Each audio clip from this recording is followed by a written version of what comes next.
Hello, hello. All right, it is about 5 o'clock, so we'll wait. We'll wait there. All right. You all hear me okay? Normally, I'm used to going live. I'm used to being on YouTube, obviously, but I do not go live on YouTube very often. So if you can't hear me, then let me know. All right, fantastic. This is delightful having so many of you here. Oh, this is fantastic.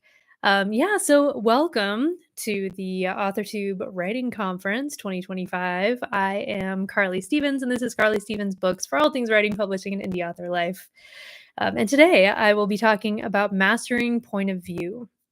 It's a topic that I think can sound dry on the surface, but it is one that I find really fascinating.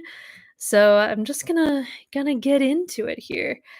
First, let me introduce myself for a moment.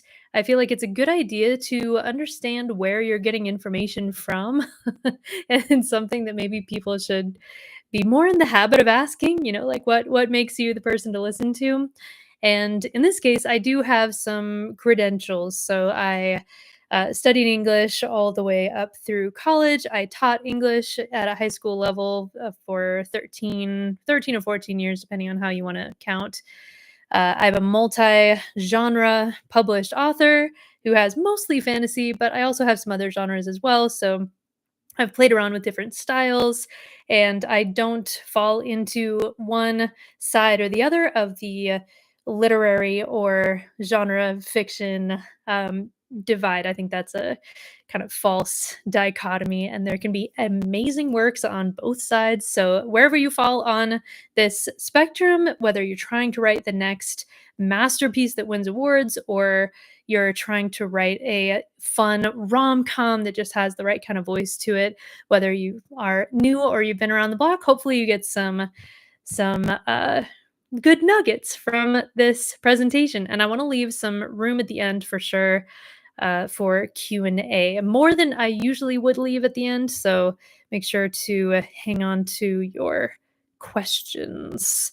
All right, I'm going to try something here because I did not realize I might be able to share my screen in this way. So just hang on here. I would prefer to share my screen and my presentation.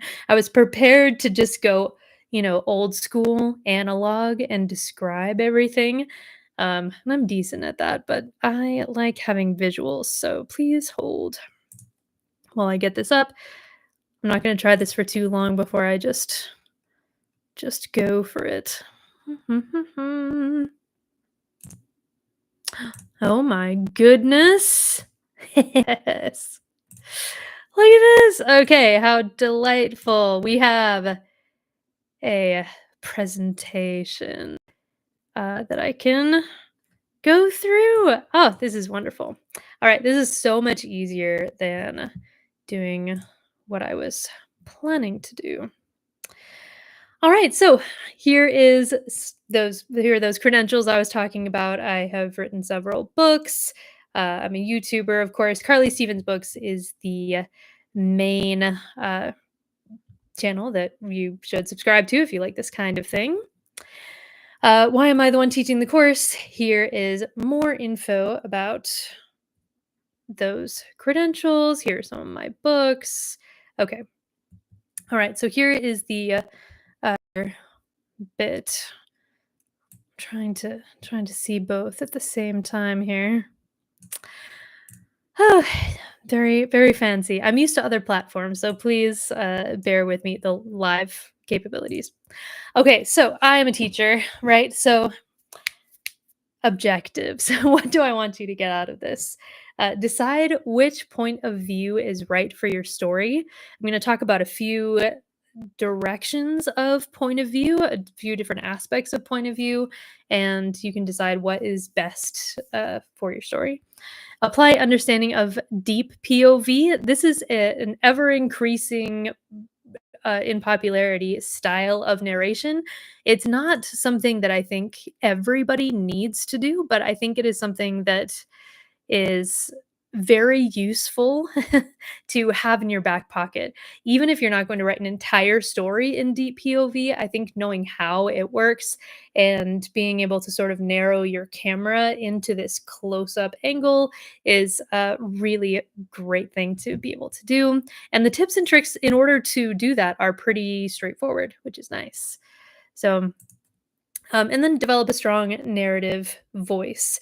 Voice, we're going to spend a little bit of time on voice, but if you have questions about that, let me know.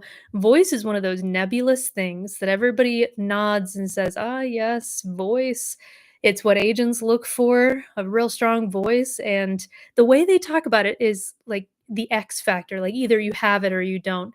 And I think that that does a disservice to the fact that you can improve your voice, that you can intentionally affect your voice, and you can change it as well. I've written in for a variety of age groups and time periods and things like that, and my voice changes because it kind of needs to be effective in those arenas. So I'll give you again tips and tricks to do that for yourself.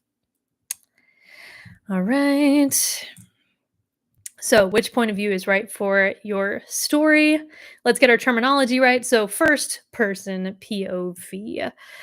First person POV is that I, me, we. It's very popular right now, of course, especially in some of the really heavy hitter genres like romance is not exclusively first person point of view, but very often first person point of view.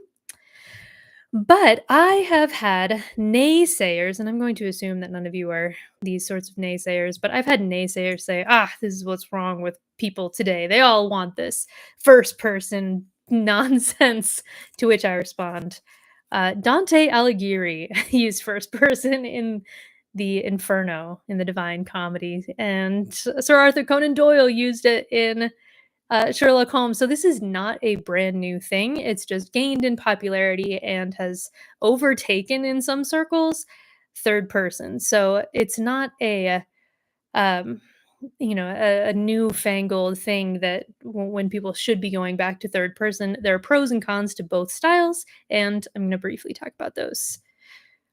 So some pros to first person narration. Immediacy. You do not need to fight for immediacy, which is great. You feel immediately involved in the action, and you don't need to try to get people invested in the characters in the same way that you often need to do for third person. Um, Leon, excellent question. How do you gain the most intimacy with third person narrative versus first person? So I am going to unpack some of that later in the presentation. So hold tight.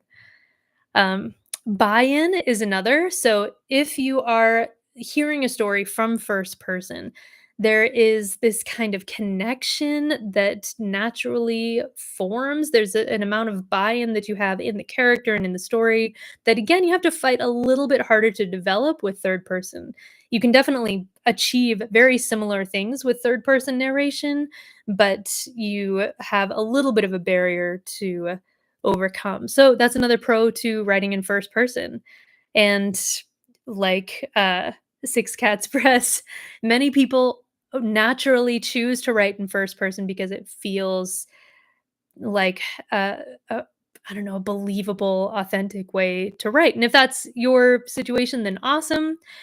You also get in first person mystery. So what I mean by that is if you're writing in first person, you're in the head of your point of view character, and you are not, by definition, in the heads of other characters because you're writing from that first person, which means that other people are a mystery to you in certain fundamental ways. Just like in real life, you can look for all these clues, you can see patterns in behavior, you can see facial expressions, but there are some fundamental mysteries about the people around you that you can't know as if you were in their head.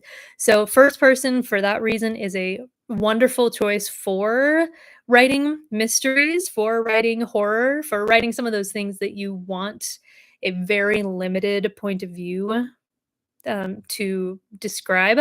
Again, you can do some similar things with third person, but first person naturally has this element kind of attached to it. Dun, dun, dun, dun. Okay. Cons to first person. That sense of being stuck in one head is also a potential con.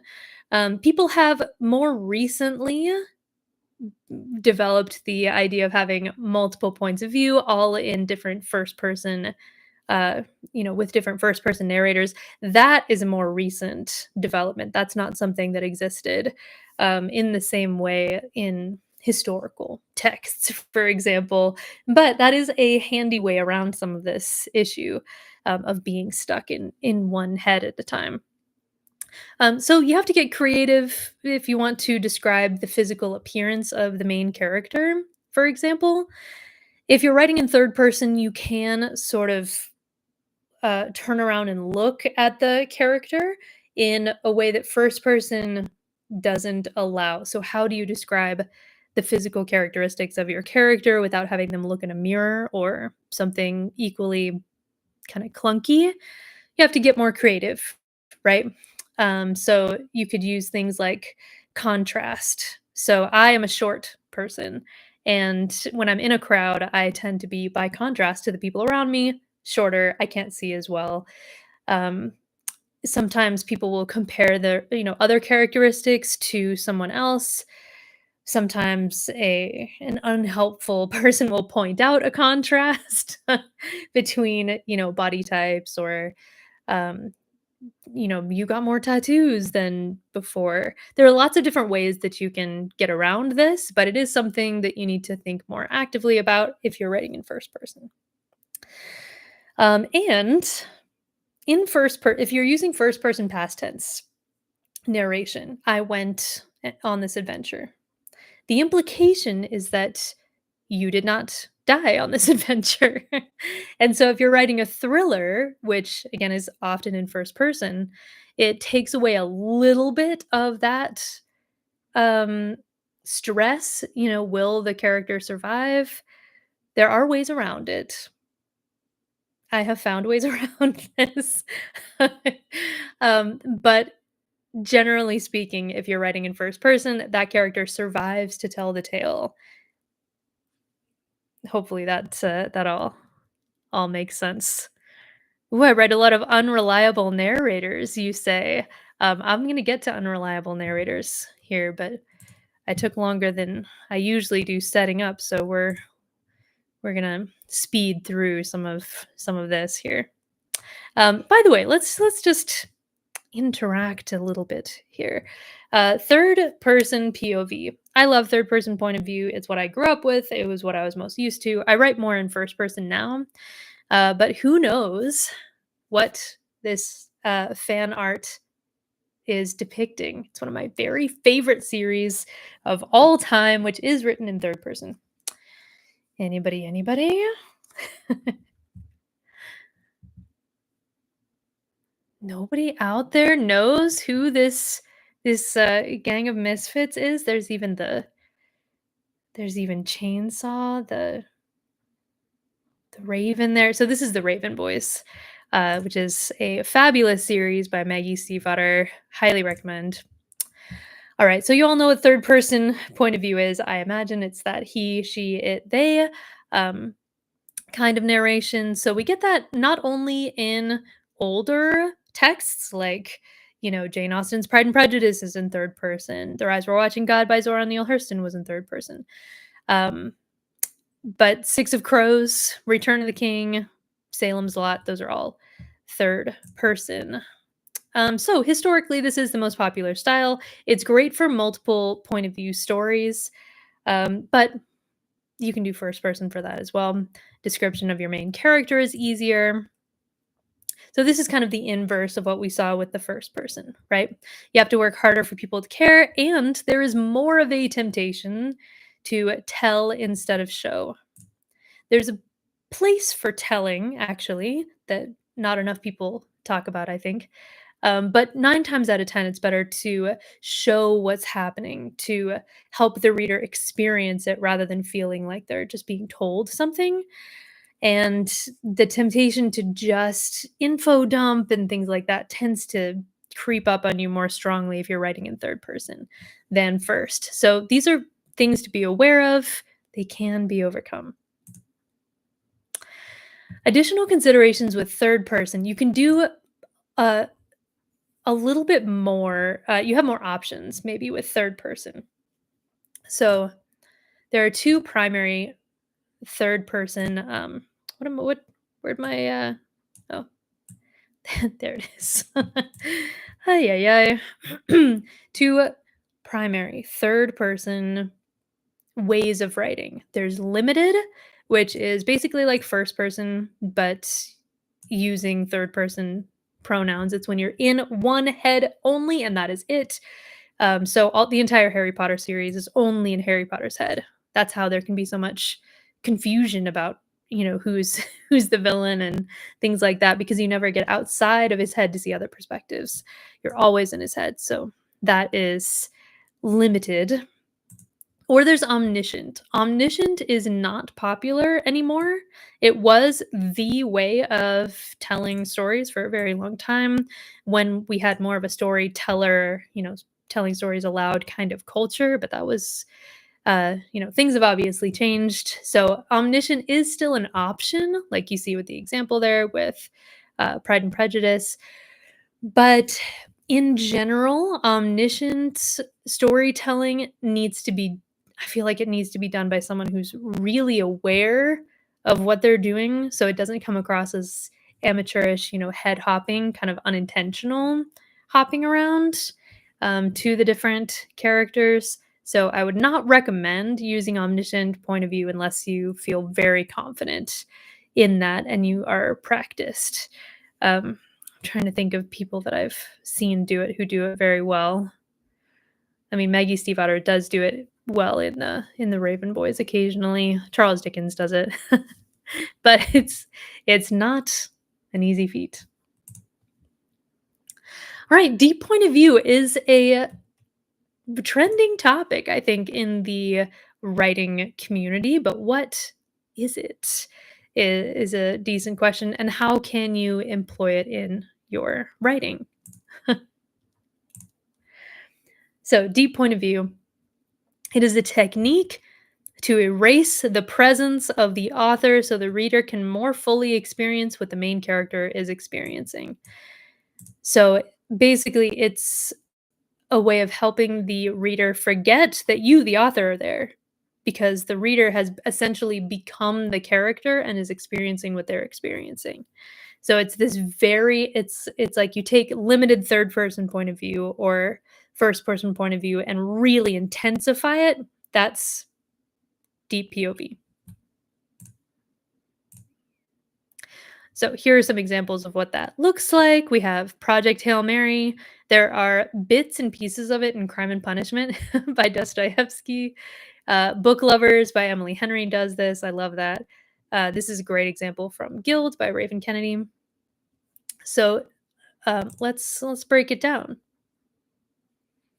You can use this deep point of view technique with both first and third person. A common misconception is that you can only use this really intensely focused, in the mind and body of the character style of narration in first person. It's more common in first person, but you can do it in third as well. So I want you to know you have options. You can do a lot of things.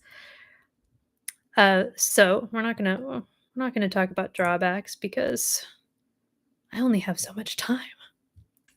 All right, so tips to create that sense of the reader and the character being, the same, going through the same experience. You, the author, are gone. Number one is to avoid filter words. If you've been writing for a while, and I assume if you're here that some of you have, whether or not you're published, you've been around, you've been educating yourself. This is like awesome that you're here. As I was looking through the list of other speakers, by the way, there are some great people. Michael Laron is a wonderful guy, very inspiring, I think, and Becca Syme. I learned so much from both of them in particular. So, anyhow, if you've been around the author education community, you might have heard this term, filter words, but it's words like saw, felt, realized, and heard. So you'll notice that uh well, I should have ordered these differently, I guess. The first, second, and fourth one all deal with physical oh my gosh, senses. There we go. Seeing, feeling, hearing. And the last one is about the process of thinking. So, filter words are those that describe senses or the process of thinking. Rather than using words like saw, felt, just describe the sight that they're seeing. Just like when you see something, you're not thinking about the fact that you're seeing it. You are only seeing it. You're experiencing it. There's not that extra filter kind of in between. Or if you realize something, you don't think about the process of realization, you're just realizing the thing. So, taking those filter words out can make the whole experience more immediate. Similarly, making thoughts direct instead of describing what the thoughts are is another way to just erase that boundary between the reader and the character. So, in the example there, I heard the door open and realized that the dragon was coming after me. There's nothing grammatically wrong with the sentence. It's fine. But it's not very close to the action. You're being told about this rather than experiencing it yourself. So, alternately, you could have the door opened. Was the dragon there? Had he finally found me? A chill washed down my spine. So, you have the door opening and you have that realization, but without the filter in between. Hopefully, that is nice and clear. All right, here's another one that was already teased in the last example there. Include emotional and physical responses to what's happening, not just descriptions of it. So, another way of putting that is making emotions physical. This was a game changer for me. It's such a simple thing, but it is such a powerful way of describing emotion. So, if you think, for instance, about terror or attraction or sadness or this whole host of different sorts of emotions that you can have. What does it feel like physically? That kind of description is often going to be much more powerful to evoke that emotion than just naming what the emotion is. I was terrified. Okay, that sounds scary. But if you think about those physical reactions that you have if you're terrified, my breath's shallowed, my heart beats so hard it hurt, and you start thinking, what does this physically feel like? And it can be a very powerful way of putting the reader in that situation. Let's see. That can take some practice figuring out how you physically feel. There's actually a great resource called The Emotion Thesaurus by Angela Ackman and Becca Puglisi. Thank you, Mind Palace. If you need some assistance with what those responses are to kind of jog your own memories and thoughts of times when you were afraid or sad or what have you. So that is a way to create that deep point of view. And then finally, for this presentation anyway, meticulously stay inside your character's head. Meticulously. What are they seeing? You see that. You don't see things around them. You don't get the same kind of wide lens if this were a movie that you get in a lot of third person or things that aren't quite as deep point of view as this. So stay in their head, in their body, in their mind, and what they see is everything. What they hear is everything. And you, the author, in this style of narration anyway, can't go outside of that. Something I really enjoy is knowing how to dip into deep point of view at essential moments, but then widening the lens a little bit depending on what the scene needs. So, deep point of view is a great tool, but you don't have to use it. So, if you feel like I am stifling your your creative voice, I do not intend to do that, but I think this is a very helpful tool to understand so you can use it as necessary. So, seriously successful books have decided not to use deep point of view and have been successful. But yeah, understand the why of your choices. Why should you or should you not use deep point of view in this particular story? All right, just an aside about reliable versus unreliable narrators. I love an unreliable narrator as an English teacher. I enjoy this because you can do so many fun things with an unreliable narrator and make the reader do a lot of the work.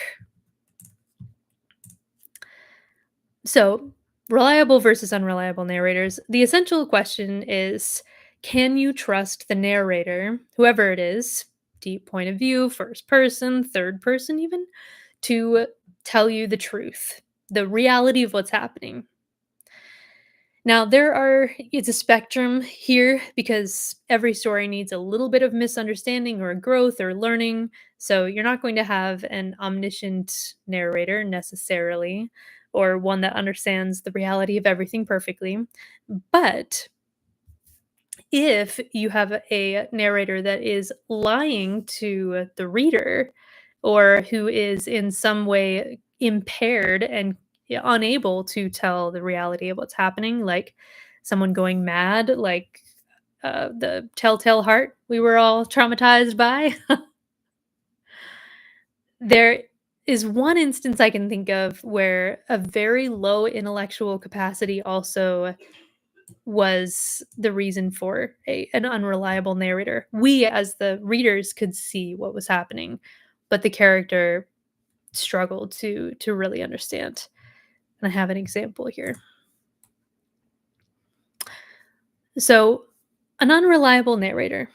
We have in the yellow wallpaper a narrator that is slowly losing her grip on reality entirely. We have in Flowers for Algernon a character who has very, very low intellectual capacity, who is well meaning, but who really does not understand people or what's going on.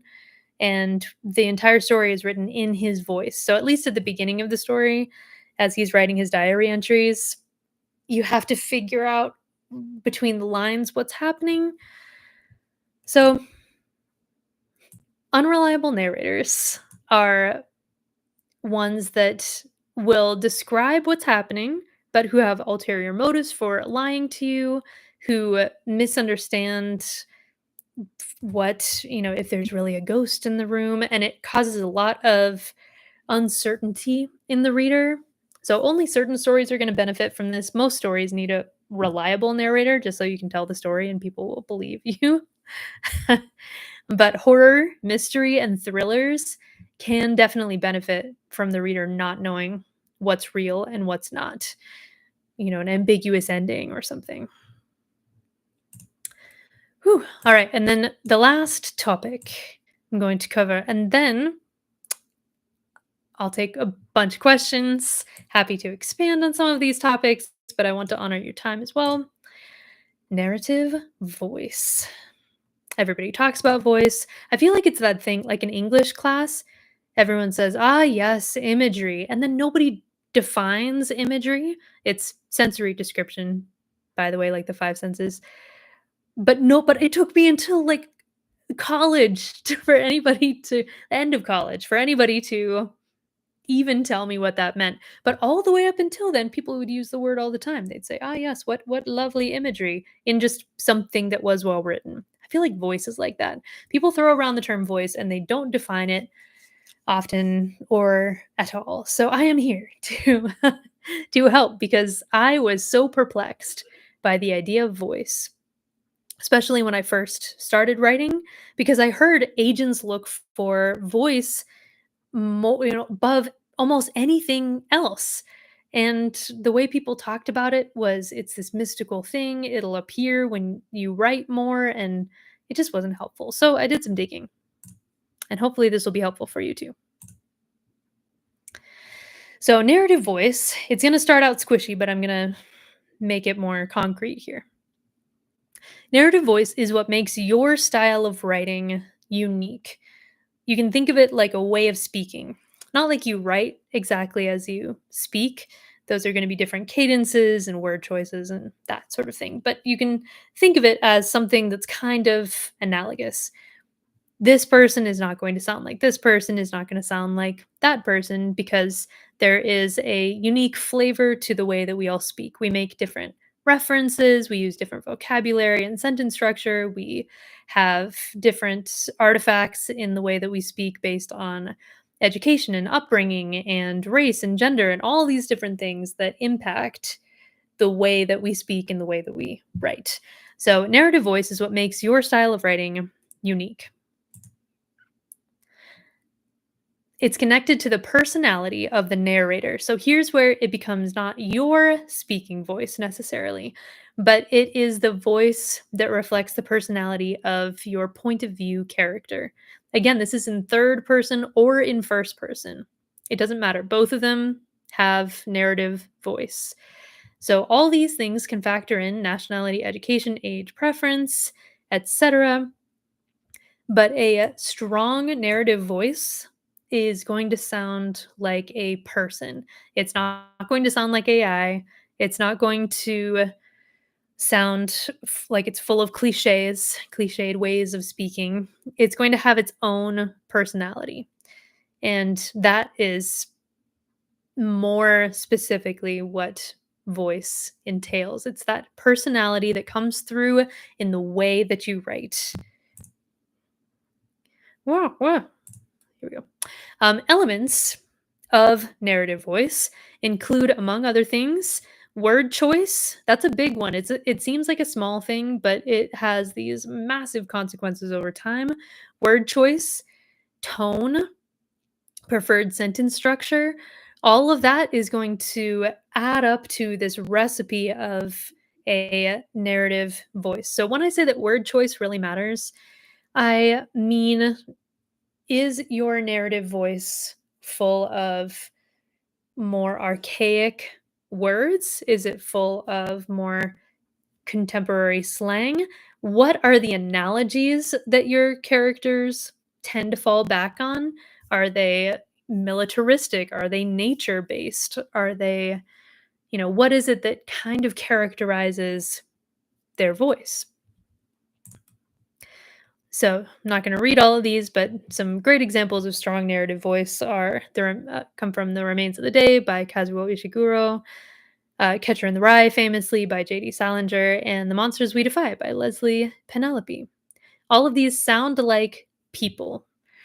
Not all of them are necessarily people that we want to listen to or hang out with, but there is a strong voice to all of them.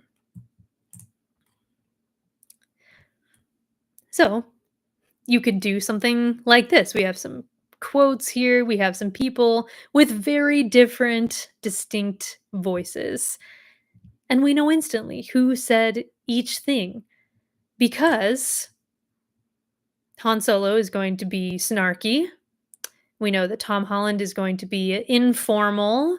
And I mean, he's going to talk about Spider Man as well, but he's going to be informal. We know that the former queen, may she rest in peace, of England is not going to be informal. She is going to be very formal in everything she says. And we know that Stephen King is going to be creepy always. So there are certain things that you can't control or can't control well in your narrative voice.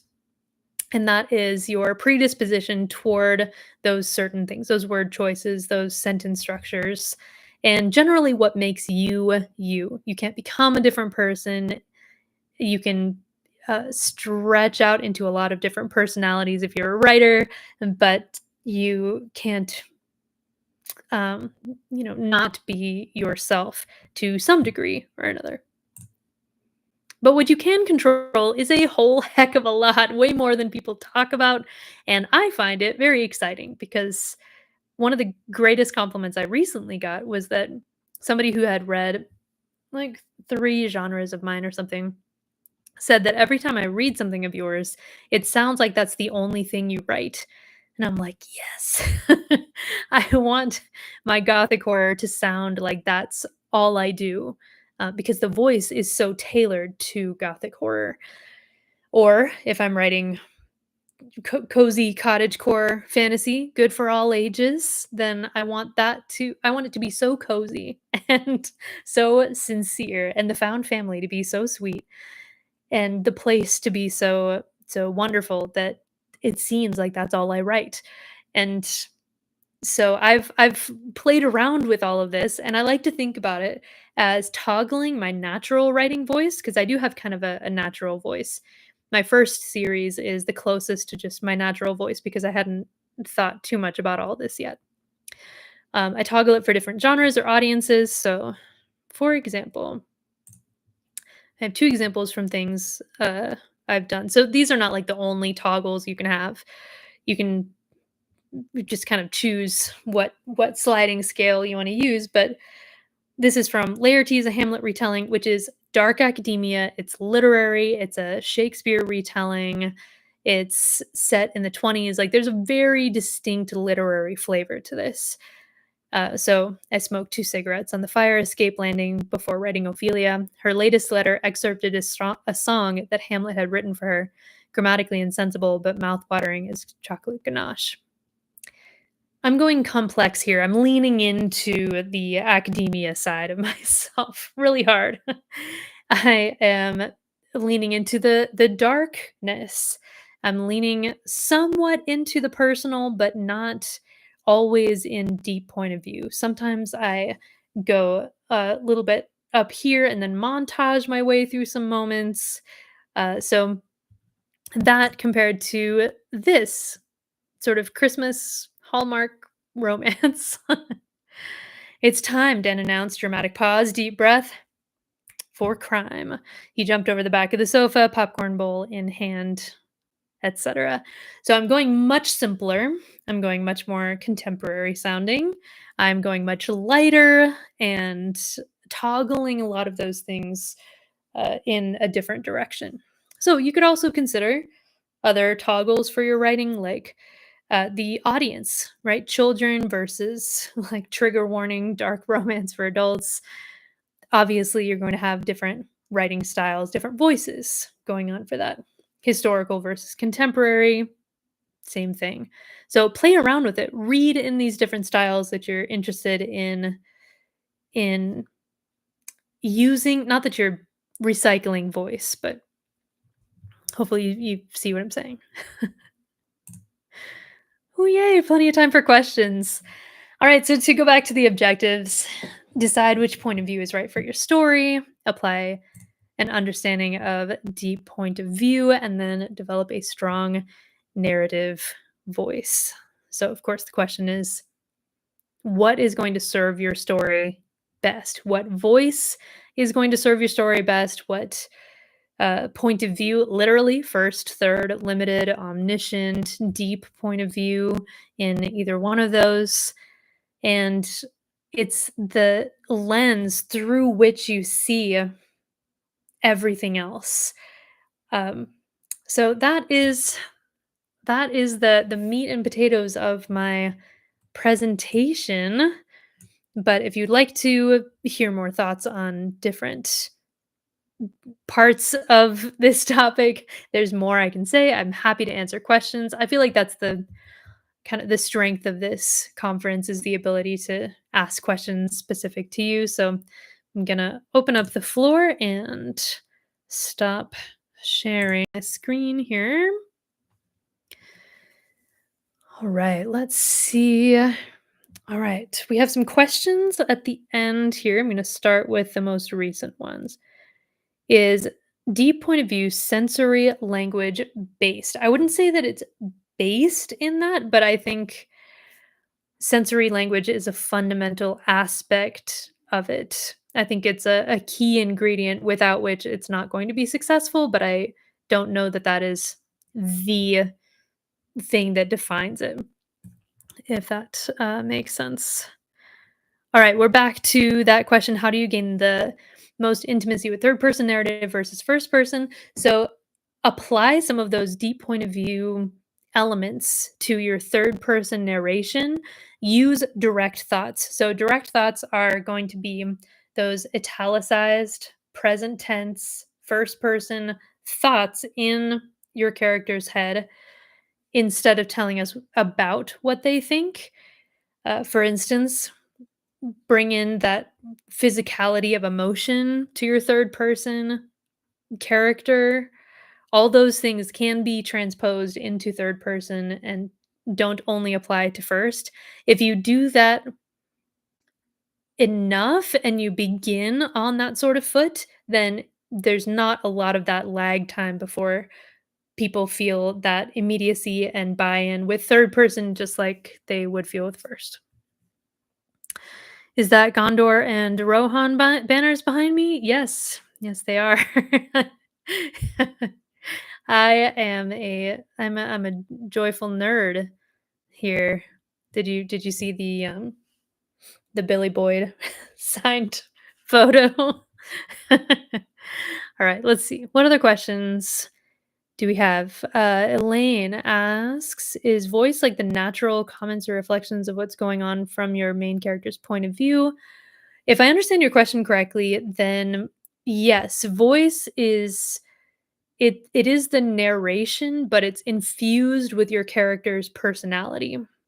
So the narration itself is going to be sarcastic if your character is sarcastic. The narration itself is going to lean toward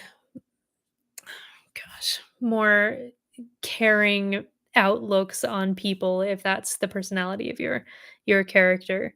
Their background is going to inform what metaphors they think of in the narration. So yeah, it's your main character, your point of view character's personality infused into the narration in intentional ways. Let's see. Leon. So, elements that inform your author voice is writer's education and culture, background, socioeconomic, etc. What makes up his or her diction? Same thing. So, diction is word choice for anybody who's not familiar with that term. So, what of lived experiences versus book research and plotting? So, my lived experience includes a lot of academia and things like that.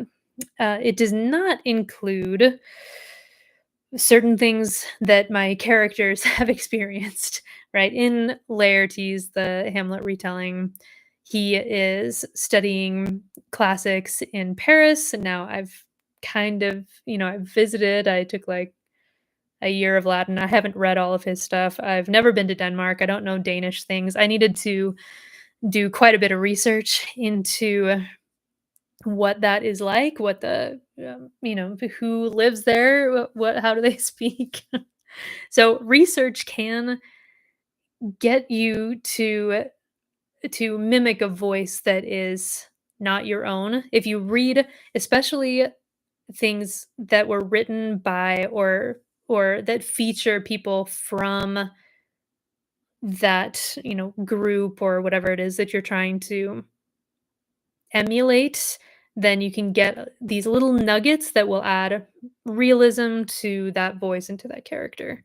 Um, with a caveat, just a quick caveat, if you're writing somebody who is other than you in some fundamental way as your main character or point of view character, so different, you know, race or gender identity or whatever it is. Just like make absolutely sure to do your research.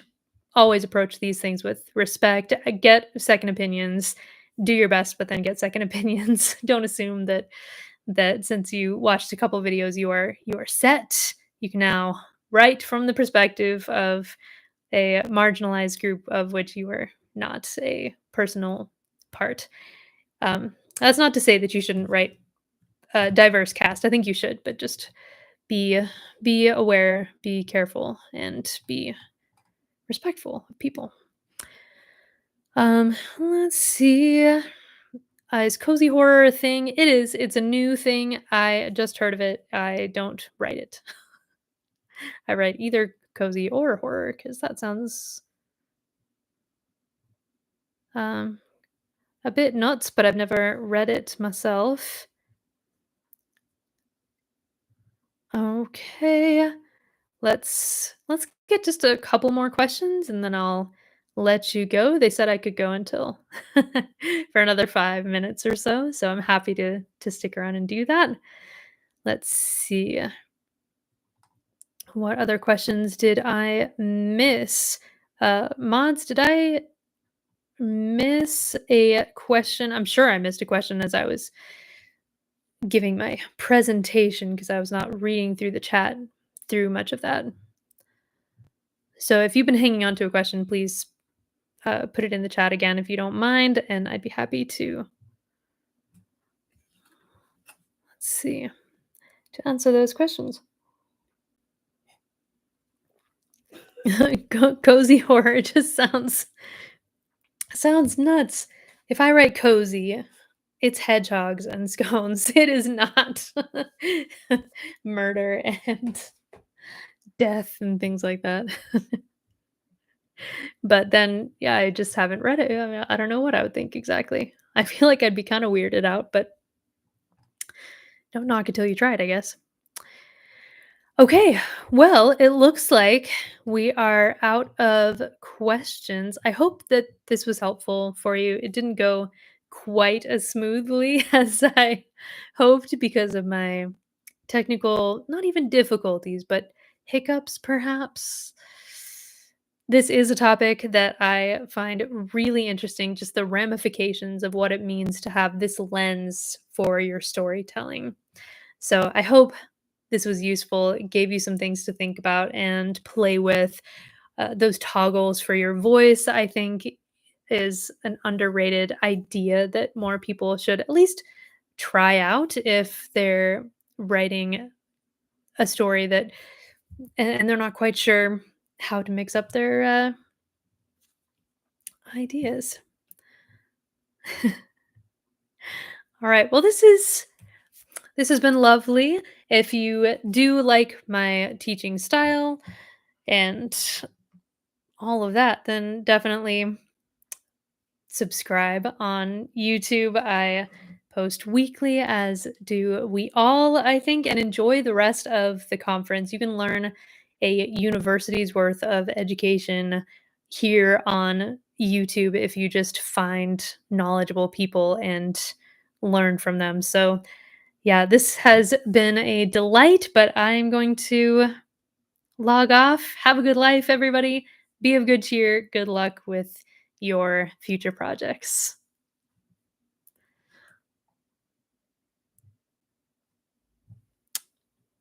Wait, we have one more question. I'm just going to answer it really quickly. I won't be offended if you leave. Um, so, as a reader, I like story driven books, but as a writer, I prefer to write character driven books. Is that the same with you and any other? Any other author that you know? I like them both. I write them both. It depends. I tend to have more character driven than plot driven tendencies to me, but a lot of my books are plot driven for sure. All right. Thanks for joining. Bye.